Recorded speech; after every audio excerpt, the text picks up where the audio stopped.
Polres Malang, juga kepada Bapak Sandu Junaidi.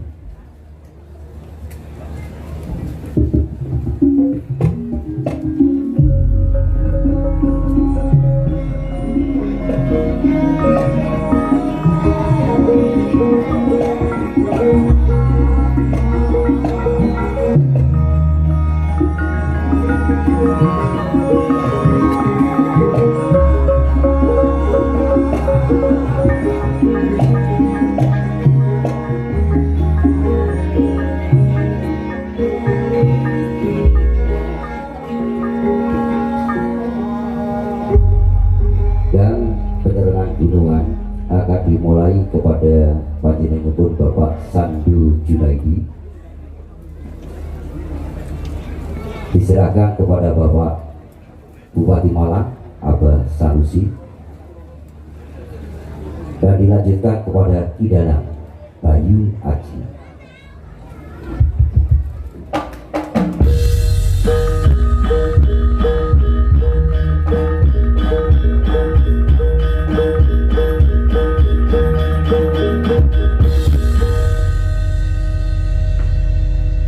Izin untuk foto bersama dokumentasi.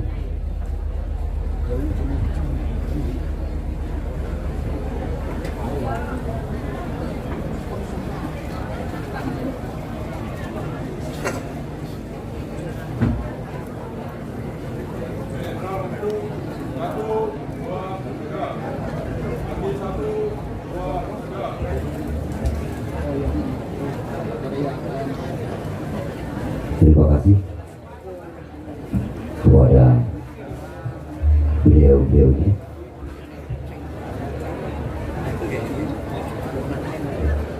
Dan bisa dilakukan.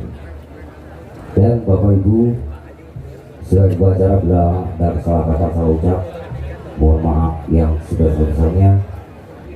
Juga selamat menikmati pagelaran wayang kulit oleh Ki Bayu Aji All Group. Semoga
Kurang mrene lho. Kurang mrene sithik. Kan diwalek. Oke. Pokoknya itu digeser sithik. Enggak apa.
Malayo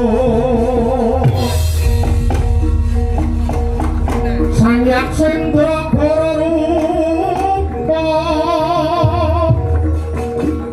mangesos kati angin pang sembah prapal selo kaplesat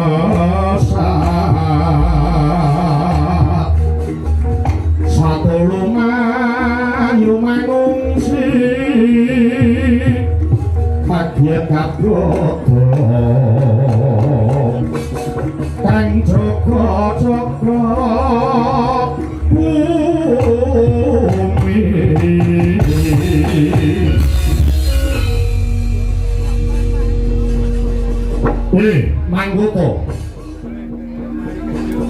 Manggoto abdi nasihku celeng demalung kawula nuwun wonten pangendika dawuh sinuwun amijiat dipaduka kula pun ditya kala celeng demalung aja kaget kowe adoh tawi cedhak-cedhak tak arakatake awit jeneng ingsun kepengin bawa rasa kelawan sirah celeng demalung menapa ingin dados karsa paduka sinuwun wis ngerti apa durung lelakon ingkang sumandang ana ing negara Ujung Gripik ana negaraku Ujung Gripik kene ingkang dadi pengangen-angenku piye bisane negaraku iki bisa ayem tentrem gemari pahlo jinawi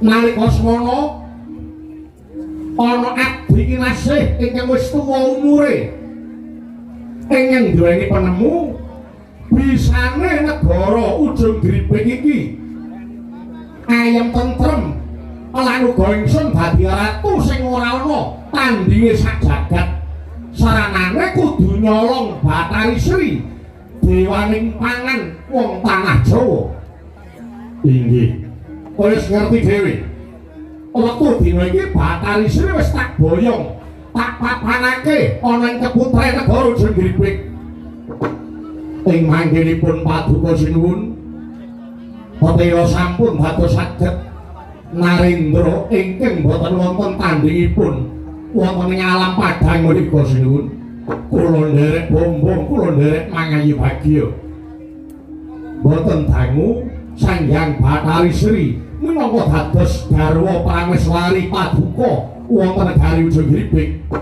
nanging mengene kados pundi Bathari Sri gelem takpek bojo ning ana syarate menapa syaratipun syarate Prabu Nila Taksaka kinanggaweke omah sing balungane saka kayu jati wulung ya Bathari Sri gelem takpek bojo ning aku kudu nggaweke wisma utawa omah ingkang dumadi saka kayu jati wulung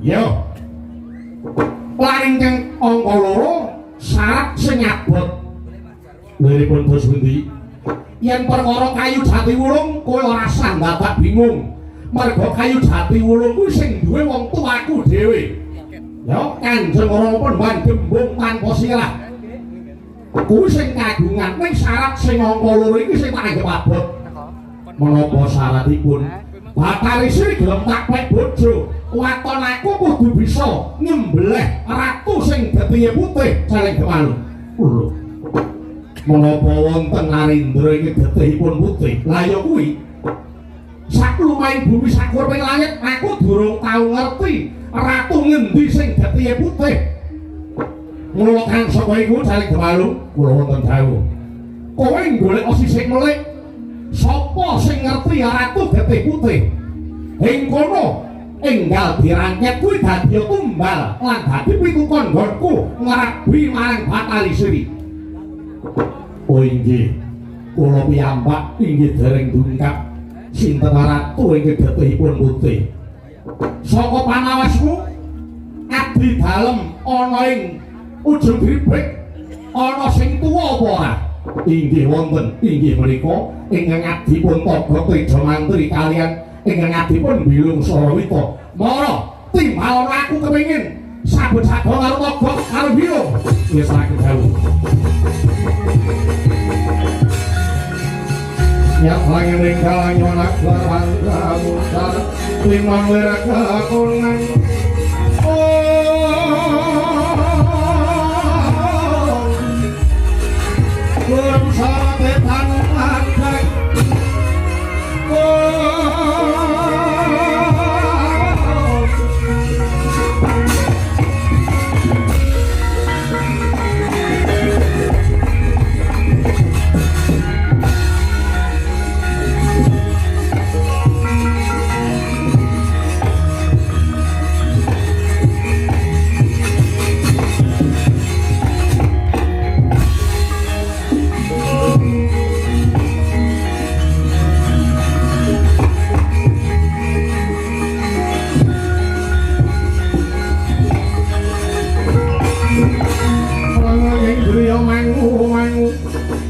mangundung kanduhan manglirlena panbokaning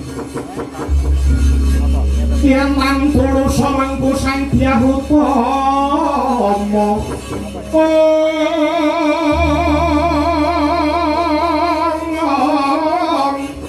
mangkono sang nata mudha mangkono sang nata mudha wis nyolong apa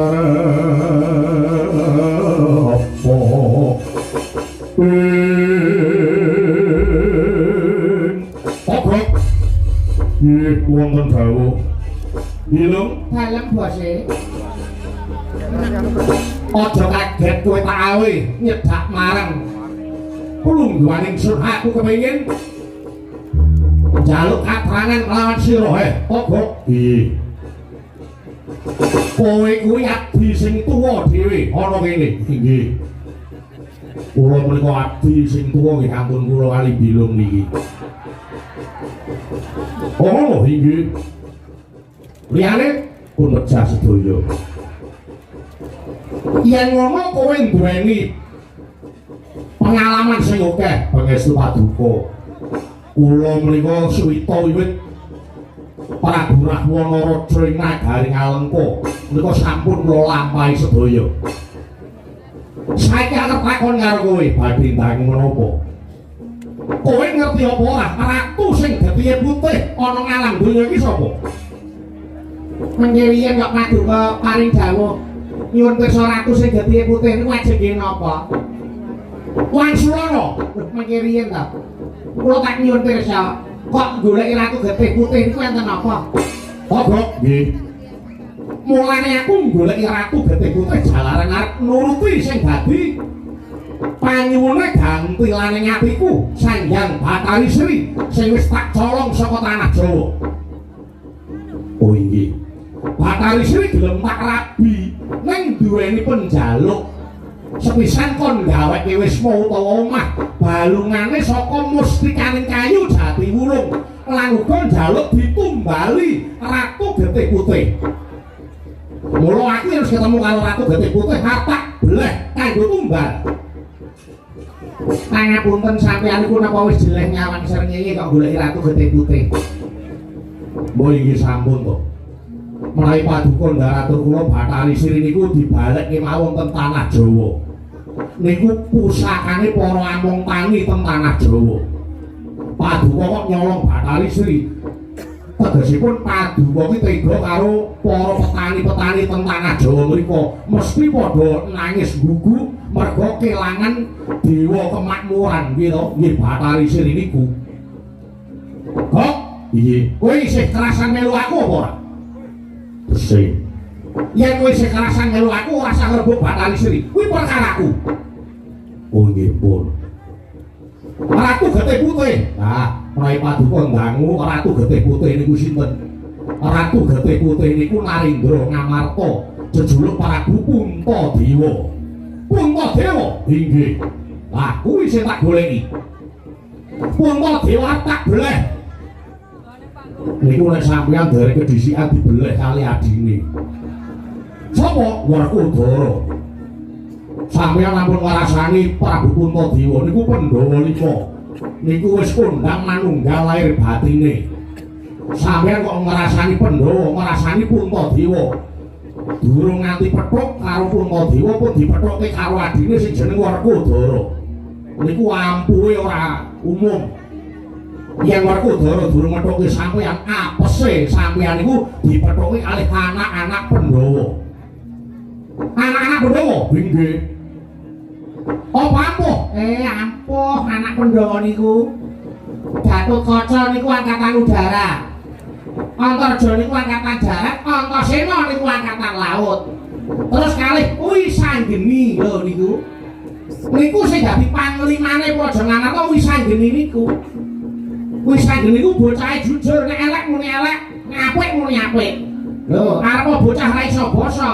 Ning dheweke iki waton manggon ana sing bener, sapa-sapa mesti diwaneni. Langgusane mung bener karo wadil niku Wisanggeni. Yen Gatotkaca niku iso mabur. Aku ya iso mabur. Ah sampeyan mabur nek japane kuwi ora iso medhun. Kok sampean giom-giom terus ya wis tau ning dhuwur. Mungsuh kali Gatotkaca niku apese iso kelangan sirah. Mergo Gatotkaca niku senenge iwak ndas. Gatotkaca nek wis mabur mongko musuhe teng ngisor, sikil loro mancat pundak, sirahe niku dicekel, rambuté dijambak terus diuntir gulune. Cekluk ngaten. Terus mati terus piye? Mati mungsuhe. Dereng Antarja niku putune Ula. Ngono nggih. Mbahne Ula, mbokne niku Ula. Paduka mungsuh karo Antarja ora nganti sak banyu disembur kelakon gosong sawah. Dereng sing namine Antasena niku putune Urang niku ya anak Urang. Anak Werkudara kali Bathari Urangayu. Niku duwe upas ten sungut mriki. Nek pun ndingkluk sungute niku metu, sapa sing kena bakal apes yudane. Aku ora lebih, oh nggih pun. Nek sampean pancen wis jeleh urip nggih pun monggo. Ning nek kula anggadhahi pamrayogi. Piye? Pandhawa niku duwe mungsuh bebuyutan. Sapa? Ratu Ngastina Prabu Duryudana. Pripun upami paduka kula dherekaken sowan dhateng negari Ngastina nyuwuni dipalilah kaliyan Prabu Duryudana jalaran apa? Benjang tumapaning Bratayuda Pandhawa niku wis duwe mungsuh. Inggih niku Prabu Duryudana sakurawane.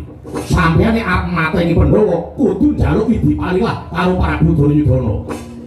Yen aku kongkonan piye? Sinten sing diutus? Celeng Demalung. Oh nggih pun monggo. Paduka utusan celeng nggih mboten napa-napa. Pun sing derek ten wingking niku. Celeng Demalung kula wonten jauh. Kowe aja dikangelan. Kowe tak utus ana negara Ngastina njaluk kowe dipalilah kelawan Prabu Duryudana syukur badhe gelem bijak manunggalake kekuatan kanggo materi Pandhawa. Perang Tarwaca dawatu kemarin kula nyuwun saha nyuwun tambahi pangestu bidhal dhateng nagari Ngastina. Pokok wonten dawuh.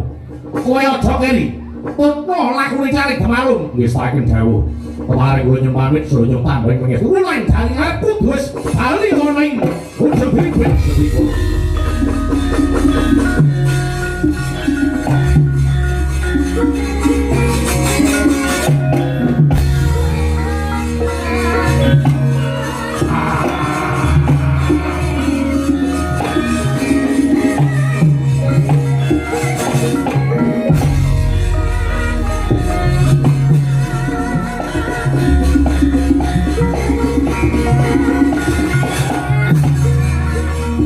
Yeah.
Aduh Bathara Gung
Swasana tentrem Data Hangesti Pitana iku luhur Sirna kang mala mahanani jagat tentrem ana kita Hangesti marang luhuring budaya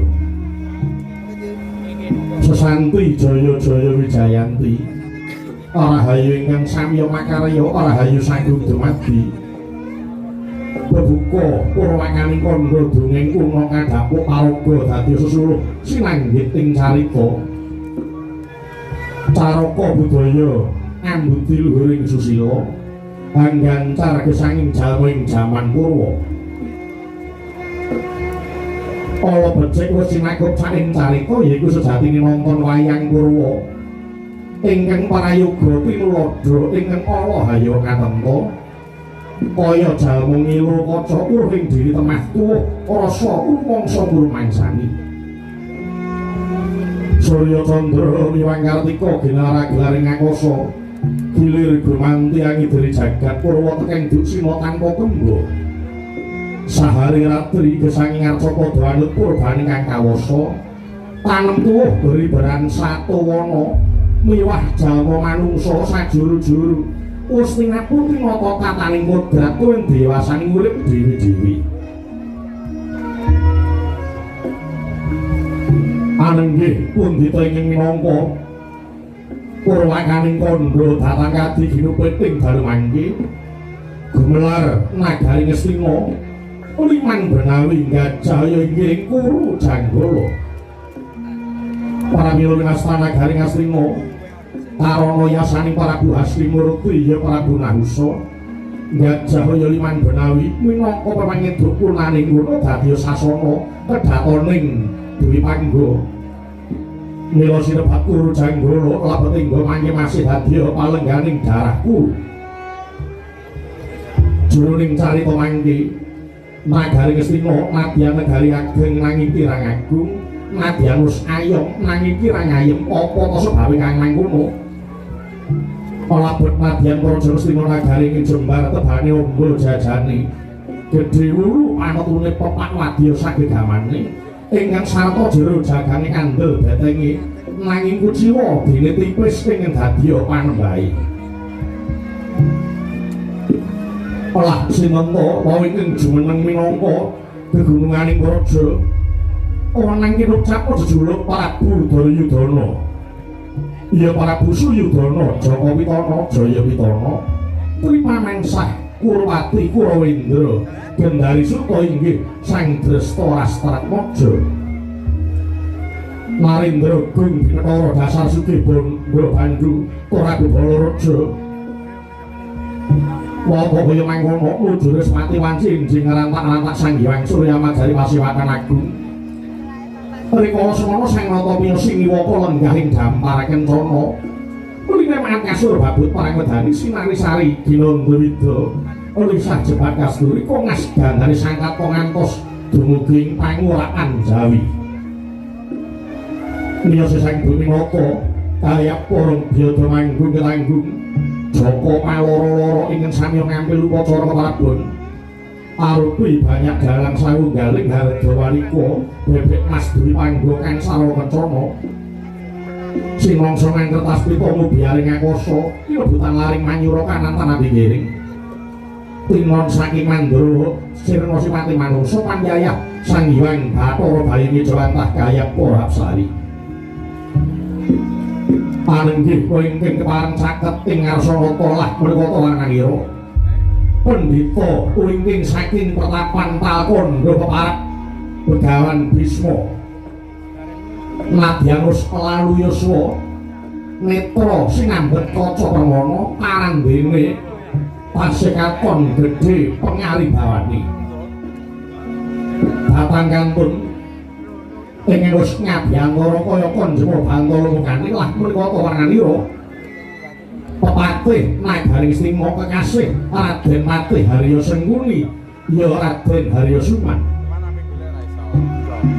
nadyan wong loro sakwise ngaratu nanging Patih Harya Sengkuni wenang repuk bun-bunane wong sak praja Ngastina minangka pamungkasing pasiban kadang ana ing tirta tinalang kekasih Raden Kartomarma ing Jawi Handher Prawadyabala tinindihan satriya ageng inggil ketinggal sesendenan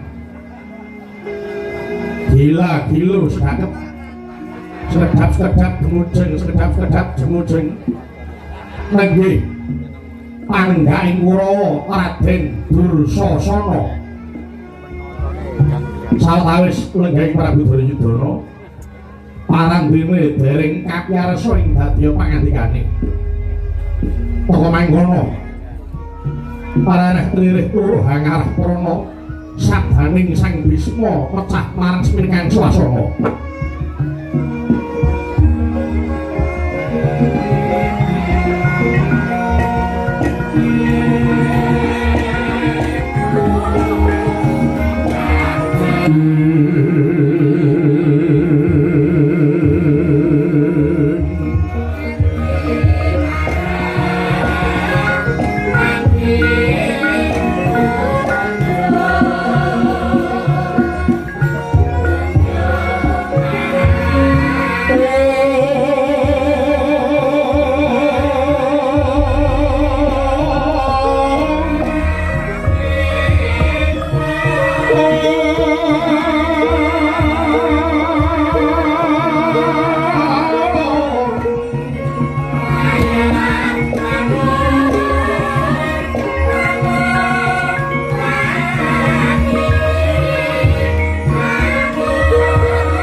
saweku masih ring delahan dian kanang manut jengo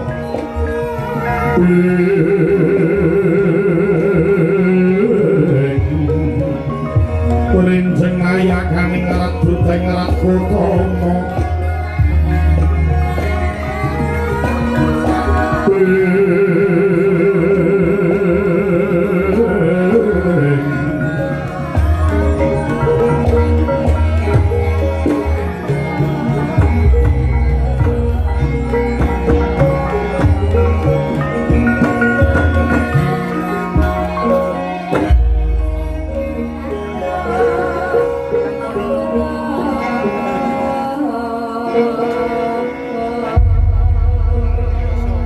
mangkyo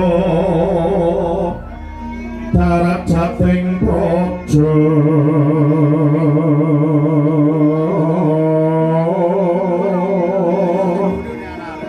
Mendah. kawuryan usunyori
Wantu-wantu pun yang nyuwun panyapura jalaran kumawani matur ngersaning paduka wayah Prabu ingkang tanpa tinimbalan.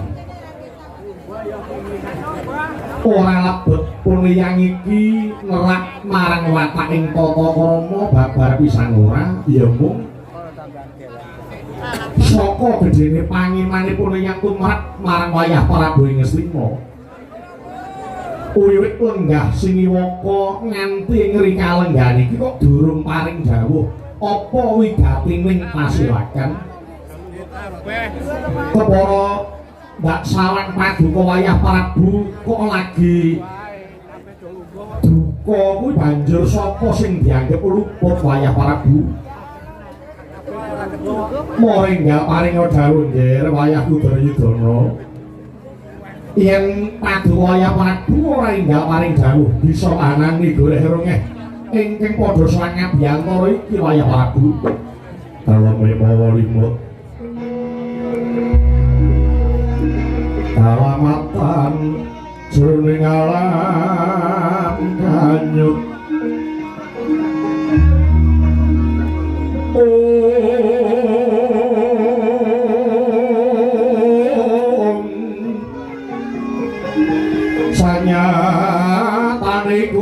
katan kaki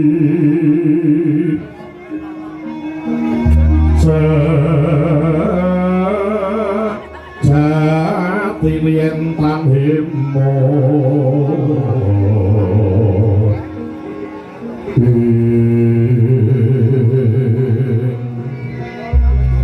saya pilihan bisa ngomor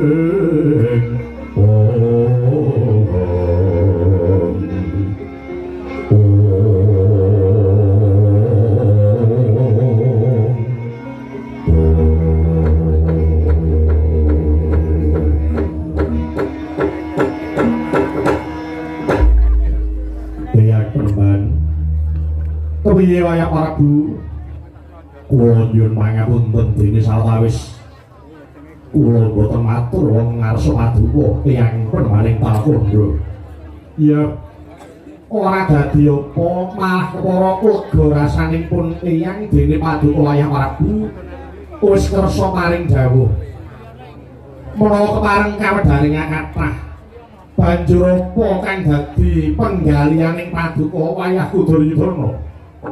Nggih. Mila kula kendel kula wau. Singkel sing malah kula. Apa ingkang jalari singkeling atimu Duryudana boten wonten sanes. Namung kejawi adi-adi kula para Pandhawa. Lho.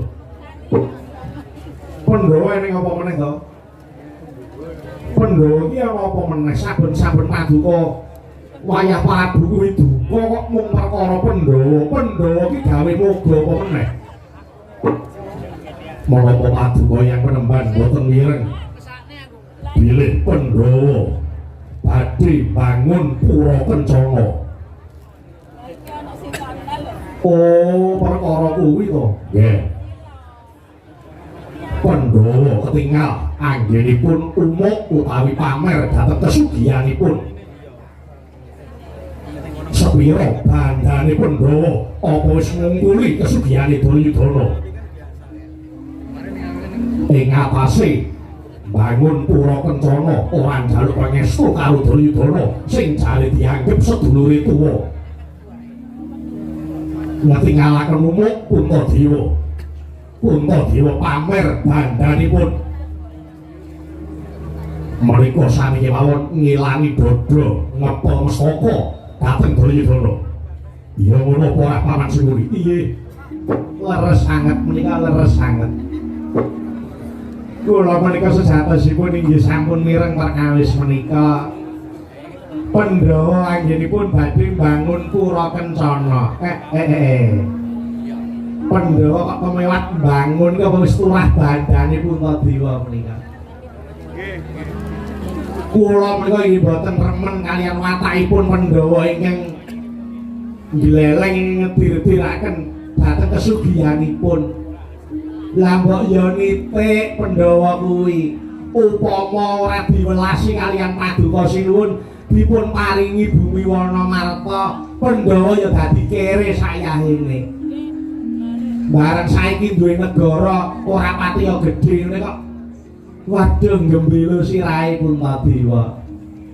Ing atase arep bangun pura Kencana kok ora nyuwun kalilah karo sedulure tuwa. Ngamarta Ngastina menika sepinten tebihipun pira bara iki mbok ya Puntadewa apa Werkudara apa Janaka apa Nakula Sedewa sowan dhateng Ngastina nyuwun pangestu kaliyan Paduka Sinuwun Duryudana anggenipun badhe bangun pura Kencana kedahipun nglak ngaten. Lah kok ora bangun iki terus dipamer-pamerke pamriye supados pirsa kaliyan Paduka Sinuwun Duryudana menika Pandhawa menika tiyang licik. Puntadewa ketoke meneng namung menika menenge wong julik, menenge wong licik. Ngaten sinuwun. Kula ingin boten lila. Iya. Pandhawa pancen merem mripate, merem saestu merem Pandhawa. Pandhawa ora ngerti digawe becik. Upama ora tak wenehi Wanamarta dheweke ya dadi kere nganti sayaene. Ngono kemakine ora jamak. Ose wayah Prabu Duryudana tak jaluk aja kedaut-daut nggonmu duka karo Pandhawa, mengko mundhak malah kleru Panyakara Bawa, kleru pendakwamu. Miturut pangawaku liyang Pandhawa kuwi sak anake ora tau ninggal marang wataking tata krama. Ya. Punian percaya Pandhawa bangun kuwi ora niat pamer lan ngerteno ana kabar sing tak tampa. Pambanguning Pura Kencana kuwi dipasrahke para putra-putra Pandhawa kawula mudha ing negara Ngamarta ingkang dipandhegani dening buyutku Wisanggeni. Lah kok mengkono sebabe apa? Jalaran Pandhawa menehi pitutur karo anak-anake. Besok yen wis wancine Puntadewa kuwi lengser ke Prabon, ya anak-anak Pandhawa sing bakal mbacutake sejarahe para Pandhawa mbangun negara Ngamarta. Dadi paduka wayah Prabu aja kleru tampa. Pandhawa ora niat pamer, Pandhawa ora niat ngumuke marang bandane. Ngono nggih wayah Prabu. Nyuwun pangapunten penemban. Kula menika ya ora kok elik-elik Pandhawa arep bangun ning mbok ya Wirabara ki nyuwun pangestu karo Sinuwun Ngastina. Jare Sinuwun Duryudana ki dianggep sedulure tuwa. Lah kok ora disuwuni pangestu. Niku sami mawon Pandhawa ngiwake karo sedulur tuwa. Mbok aja ngono ta. Mbok ampun ngados mengaten. Suman.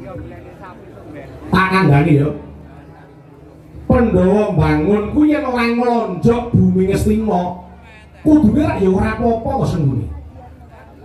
Lah kok malah ngelincipi barang sing kudune ora perlu kok ngelincip, ora perlu kok tarungke. Kandhamu kuwi ketoke alus.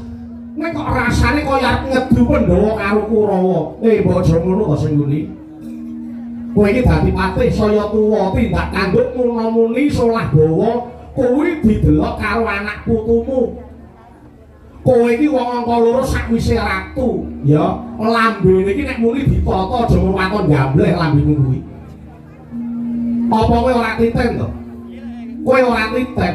Yen to tumindakmu sing ora becik kuwi wis dadi titenane wong sak jagat iki, ya. Ngendi nggon ngendi papan. Anggere isih ana sengkuni ora bakal tentrem. Ya desa, ya kutha, ya kedung salam barang ini iki nek isih ana sengkuni ora bakal tentrem. Kaya ngono kok kowe ora nyuda karo tumindakmu sing ora apik mira sengkuni. Kowe iki saya tuwa, wong tuwa iki menyang ngendi parane, namung ngadang-adang timbalane sing gawe urip kudune kaya kowe iki nglumpuhke sangu kanggo besok sowan ana ngersani Gusti Kang Ita Jagat.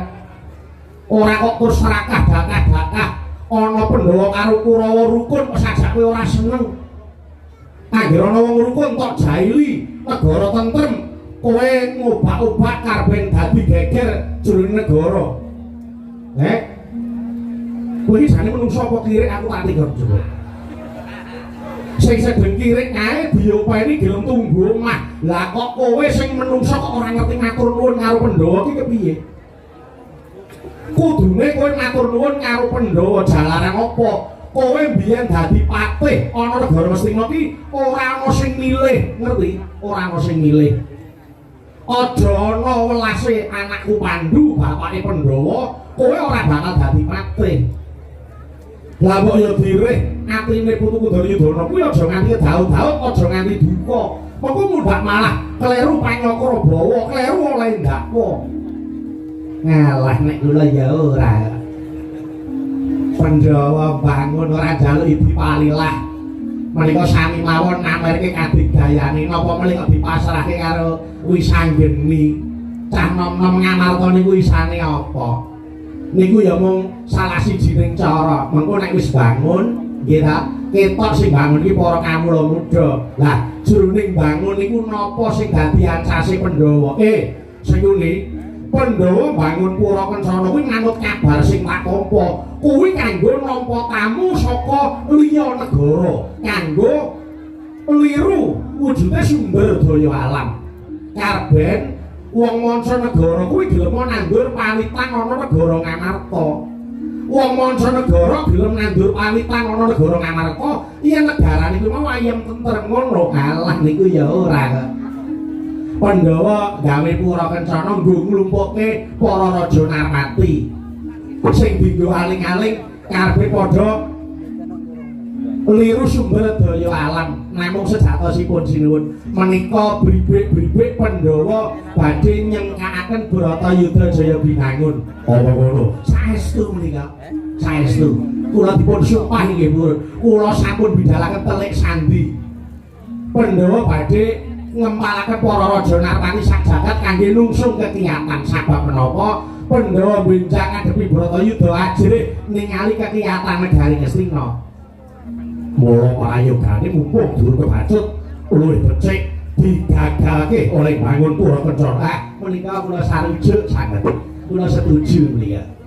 Kedah dipun gagalaken menawi boten malah bebayani dateng kelenggan Madura Sinuwun Ngastina. Kagya berisang nyabarang rinanggul kinembet gambe kusangret nangling bawana ya situkang walang ati ya situkang sing tias ya situkang garing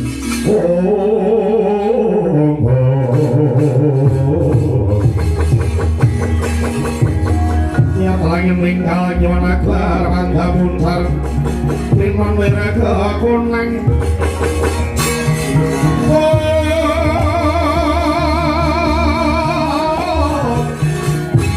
suram sarabe tanang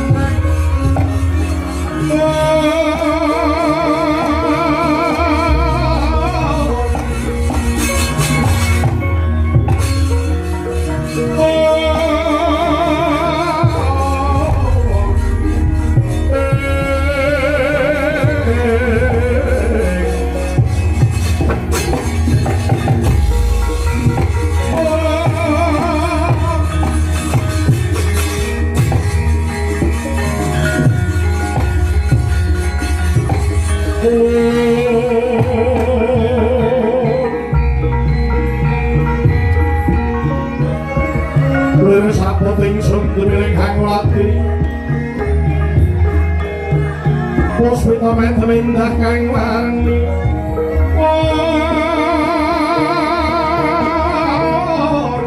Fitering taman hanon kang segara warasiki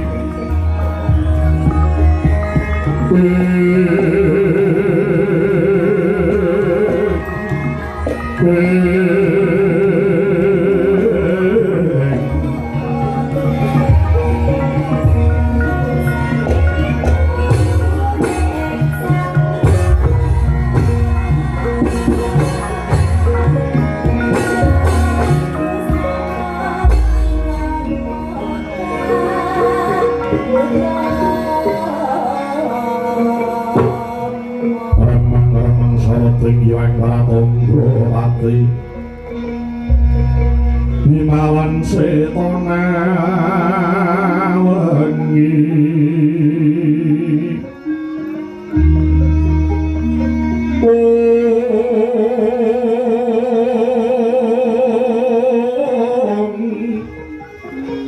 hangganing aldoko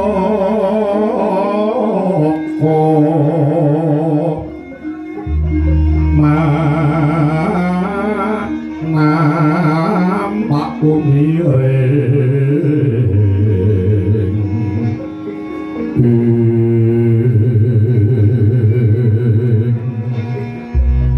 maweh serping sarira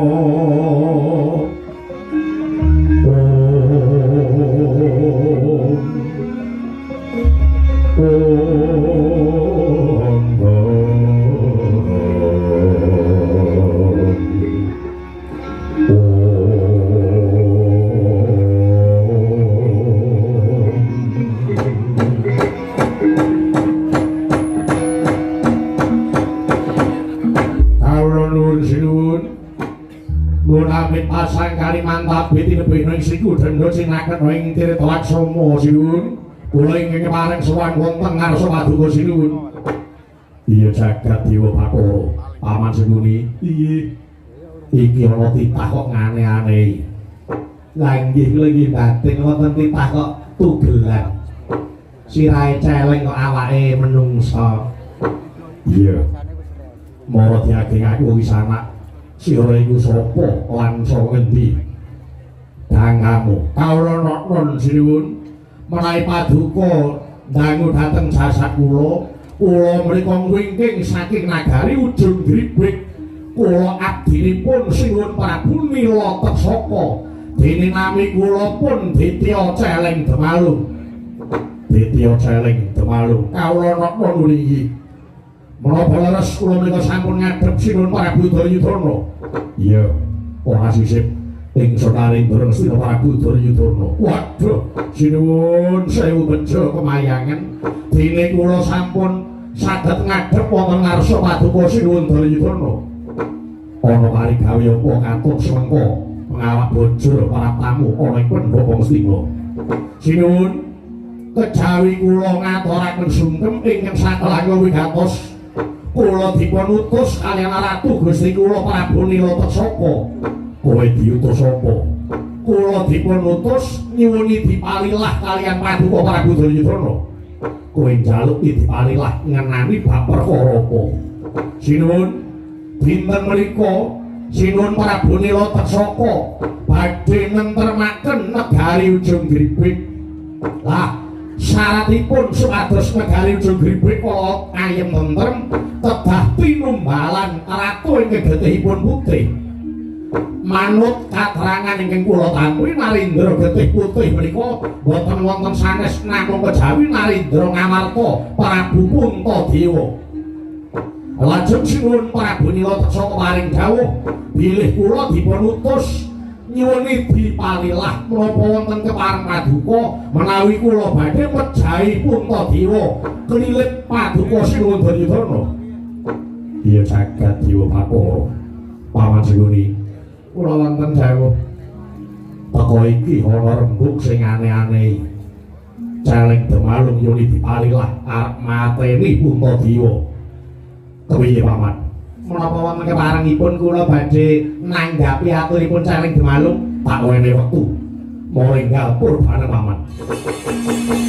Kuning sangkan sing langit kalak-kalak katon lirigin banging sang mawet gandrung sabarang kadulu kirmoyak mayit Celeng Demalung lho paduka menika sinten ditepongake wae aku iki Patih Ngastina kene jenengku Patih Harya Sengkuni. Oh inggih Raden Patih dipun tepanaken kula pun Celeng Demalung. Iya. Kowe mau kandha yen to kowe arep goleki Ratu Getih Putih tok nggo tumbal karben tentrem negara Ujung Gribik. Kawula nono nggih Raden. Gandeng kula ngertos Puntadewa menika teng sagung buyutanipun Prabu Duryudana. Minangka lajeng nyuni dipalilah menika. Menapa dipun keparengaken?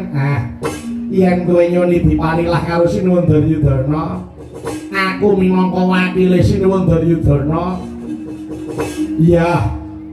Aku menehi palilah kowe mateni Puntadewa sak pendhawane sisan syukur sak anak-anake. Luwih cepet kowe mateni Puntadewa malah luwih prayoga Celeng Demalung.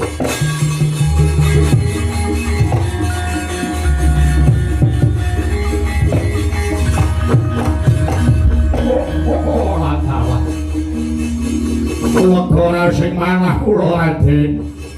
Dene sampun pingantuk dipalilah anggen kula badhe mejahi pun Puntadewa. Iya pancen sing jeneng Puntadewa iki kudu mati ya. Sebabe apa? Puntadewa iki kondhang Ratu Getih Putih. Mongko ratu sing Getih Putih kuwi nandhang Sukerta. Selawase jagat iki ana manungsa sing Getih Putih ora bakal tentrem. Mula patenana, aku setuju. Ora sandadak ngenteni sesuk sedina iki mangkata patenana Puntadewa. Malah kowe aja kuwatir. mangko sengguni sing bakal ngetapake utawa ngirakake Wadyabala Ngastina sabiyantu marang kowe Celeng Demalung karepe ninggal kasebatan nggonmu mateni Puntadewa. Wah inggih Raden. Gandeng sampun pikantuk palilah saking Paduka Raden. Dinten menika daya-daya kula nyuwun pamit bidhal dhateng negari Ngamarta. Ngupadi Narendra getihipun putih pun Puntadewa. Iya, luwih rancak, luwih prayoga. Sinuwun Duryudana, ora apa. Keparing kula nyuwun pamit. Sayun tambahi pangestu. Anggen kula badhe mejahi Puntadewa. Ya tak panggal puji sekti. Muga lanang julitmu Celeng Demalung. Daya-daya. Ngati-ati aja kong singeri. Para Kurawa dadi tapak bakal susul marang lakumu Celeng Demalung. Cwanggahandra Sursuntar Limbu bumi kunjing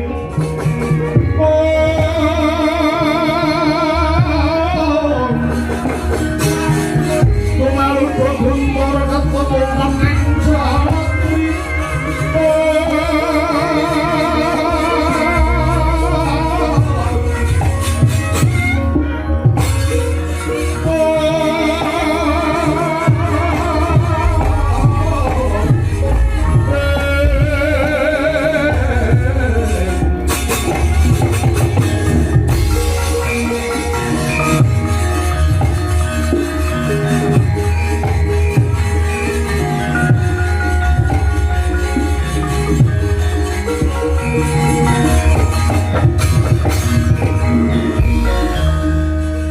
Duryudana.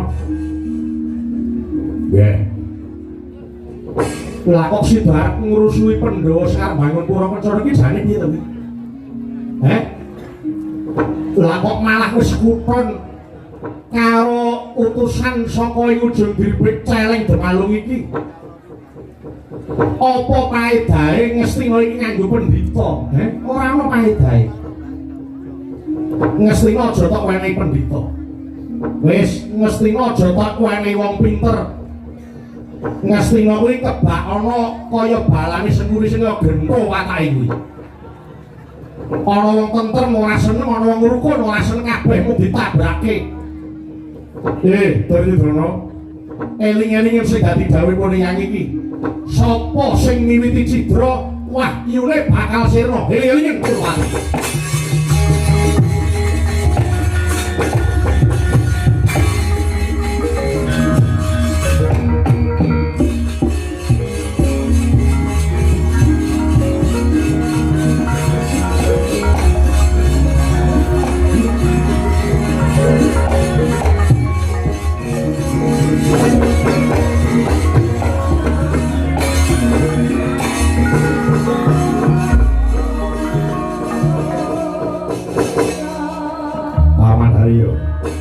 Kula wonten dawuh Eyang Bisma katone ora sarujuk nggone bakal bubarke Pandhawa bangun pura Kencana.